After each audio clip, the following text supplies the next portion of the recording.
Only 15 people have ever stood on Everest in winter. Most are driven back by winds that rip tents apart and cold that freezes skin in minutes. At the top, it can hit 60 degrees Celsius, and the air is so thin even thinking feels slow. So, why do climbers still try, some even going solo without bottled oxygen? The answer isn't just glory, it's a series of close calls, rule fights, and a modern push that's testing what a human body can survive. Let's pull it apart. At 3:47 p.m. on December 22, 1987, Ang Rita Sherpa's oxygen-starved brain was telling him to stop. The temperature read minus 45 degrees Celsius. Wind speeds hit 187 kilometers per hour. He was standing at 8,848 meters on Mount Everest's summit, the first human being to reach the top in winter without supplemental oxygen. That achievement still stands alone today. Not a single person has repeated it in 38 years. Think about that. Out of more than 340 people who have died on Everest since 1922, winter attempts account for less than 2% of summits, but nearly triple the fatality rate. When climbers attempt Everest between December 21st and March 20th, the official winter season, they're not just climbing a mountain, they're entering a different world entirely. February 17th, 1980. Base camp sits empty except for a skeleton crew of Polish climbers. The expedition had started with 20 members led by Andrzej Zawada. Now, only 2 remained high on the mountain, Krzysztof Wilicki and Leszek Cici. Their climbing permit was set to expire in 48 hours. The Nepalese government had already denied one extension request. Picture this. Hurricane-force winds had destroyed Camp 3 at 7,150 meters 4 separate times. The climbers rebuilt it each time, hauling tents and equipment up ice-covered slopes where one slip meant certain death. The temperature hadn't risen above minus 25 Celsius in 3 weeks. At Camp 4, positioned at 7,960 meters, the thermometer bottomed out at minus 42 degrees. But these weren't ordinary climbers. Poland's political isolation during the Cold War meant they'd missed the golden age of Himalayan climbing in the 1960s and 70s. What remained unclaimed were the winter ascents, attempts most Western climbers considered suicide missions. At 2:30 p.m. on February 17th, Wilicki and Cici radioed base camp with 4 words: on top of Everest. They'd used supplemental oxygen, yes, but they'd done what everyone said was impossible. The wind on summit day was so severe that exposed rock faces were completely stripped of snow. Ice formed instantly on their beards and eyelashes. Cici later recalled finding a note left by American climber Ray Janet, who had died descending in autumn 1979. They spent exactly 40 minutes on the summit before beginning their descent. Unlike the dozens who die each spring season, winter climbers face a unique enemy: atmospheric pressure. In December through February, the jet stream drops directly onto Everest's summit. Atmospheric pressure can plummet to 320 hectopascals. That's 15% less oxygen than the already deadly spring conditions. A 2020 study found that winter summit pressure exceeds the survivable threshold only 0.8% of the time. 3 years later, in 1983, a Japanese team would attempt a winter ascent.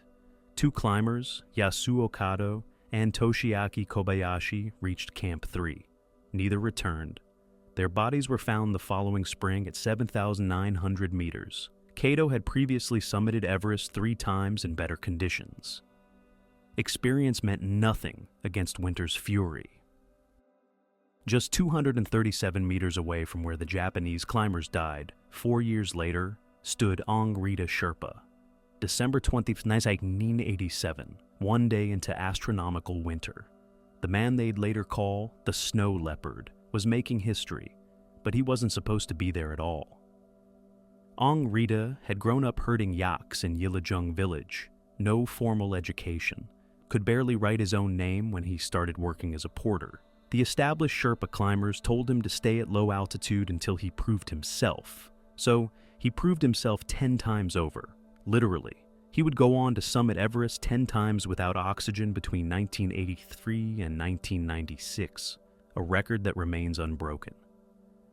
But this winter day was different. Ang Rita was assisting a South Korean expedition when disaster nearly struck.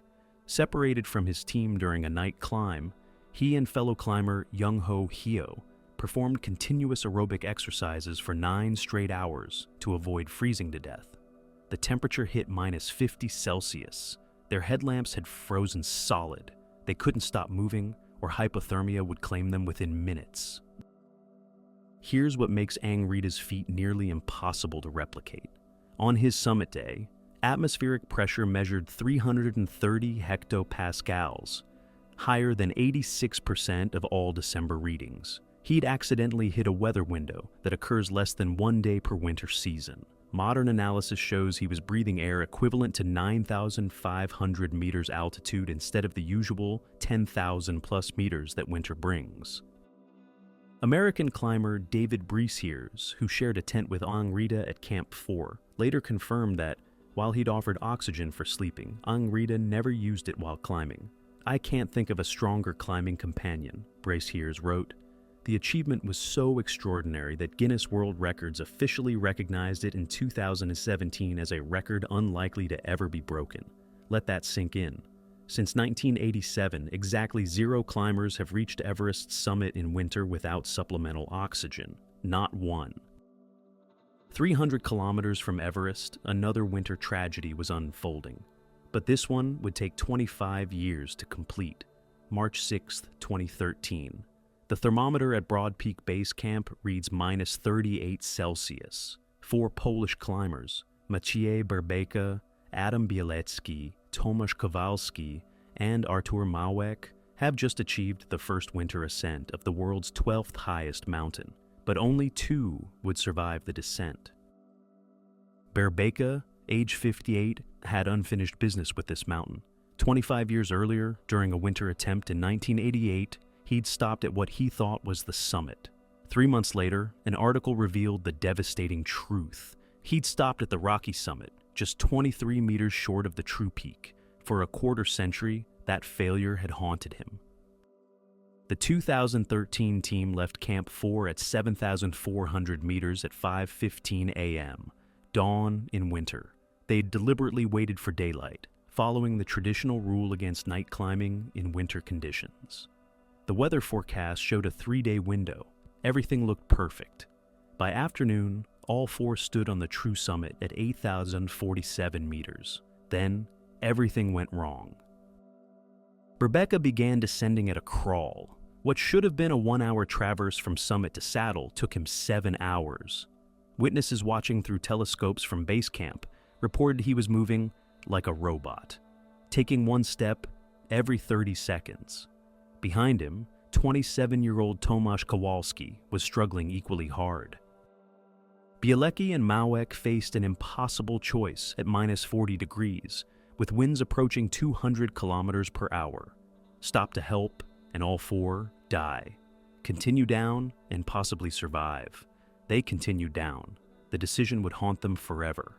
At 11:30 p.m., Base Camp received the last radio transmission from Berbeka. "We're at the saddle, very tired, beginning descent." Neither man was ever seen again. Expedition leader Krzysztof Wielicki, the same man who'd made the first winter ascent of Everest 33 years earlier, waited 48 hours before making the official declaration. Considering the time elapsed, the altitude of last contact at 7,900 meters, current conditions of -45 degrees and hurricane winds, I must declare Maciej Berbeka and Tomasz Kowalski dead. Think about the mathematics of survival here. At 8,000 meters in winter, the human body consumes calories at 5 times the normal rate just to maintain core temperature. You're burning 8,000 calories a day, while only able to consume maybe 2,000. Every hour above the death zone in winter conditions degrades your body's systems by roughly 3%. After 30 hours, the time Berbeka and Kowalski spent above Camp 4, you've lost essentially all higher brain function and motor control. The statistics tell a harsh truth. Between 1980 and 2025, Only 41 individual climbers have summited any 8,000-meter peak in winter. 14 are Polish, 10 are Nepali. The rest are scattered among 12 other nationalities. Winter Everest specifically, only 15 successful ascents total in 45 years of attempts. Compare that to spring 2023 alone. 478 permits issued, approximately 600 summits. More people summit Everest in one good weather window in May than have summited in all winter seasons combined since 1953. Unlike spring disasters where traffic jams and inexperience dominate headlines, winter deaths follow different patterns. The Himalayan database reveals that 73% of winter fatalities occur during descent, compared to 56% in regular season. But it's not exhaustion that makes winter descents deadlier. German climber Jost Kobusch, attempting a solo winter ascent in 2023, recorded wind speeds of 217 kilometers per hour at 7,800 meters. His tent was shredded in seconds. He survived by digging a snow cave with his ice axe while his hands turned black from frostbite. "The mountain doesn't want you there in winter," he said later. "It's trying to kill you every second." The death zone above 8,000 meters functions differently in winter. Your blood literally thickens due to extreme dehydration and cold. Climbers have described it as trying to pump molasses through your veins. Heart rates that would be 180 beats per minute at sea level during maximum exertion drop to 70 to 80 beats. Your heart simply cannot work hard enough to keep you alive. Since 1980, Winter Everest has been summited successfully just 15 times. 13 climbers have died trying. The true summit in winter remains the exclusive domain of those willing to gamble everything on atmospheric pressure readings and wind forecasts measured in hours, not days. The mountain in winter isn't just higher, but way more dangerous.